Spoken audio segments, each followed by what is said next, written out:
2025 সালে আন্তর্জাতিক ক্রিকেটকে বিদায় জানিয়েছেন মাহমুদুল্লাহ রিয়াদ। তবে ঘরোয়া ক্রিকেটে এখনও তার খেলা অব্যাহত। শেষবারও তিনি খেলেছেন বিপিএলে। ক্যারিয়ার সায়াহ্নে তাকে আর কতদিন দেখা যাবে, এই প্রশ্ন উঠছে নিয়মিতই। সেই প্রশ্নের জবাব দিয়েছেন সাবেক অধিনায়ক নিজেই।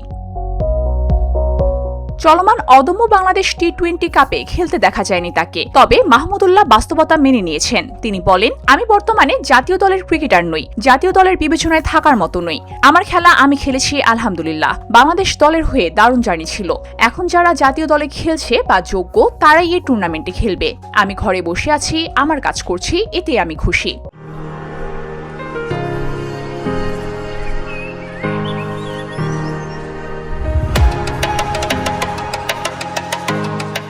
অবসর এই বিষয়ে জানতে চাইলে তিনি জানান, এই বিষয়ে সিদ্ধান্তটা এখনই নিচ্ছেন না তিনি বলেন, আমি জানি না জীবন কোন দিকে যাবে। এখন জীবন উপভোগ করছি, এখনো ফিট আছি, এখনো ক্রিকেট খেলতে চাই। সব নির্ভর করছে শরীর ও ফিটনেসের উপর, পারফরমেন্সের উপর। যদি মনে করি আমার আর ক্ষুধা ও তাড়না নেই, আমি খেলবো না। যতদিন আছে খেলে যাব।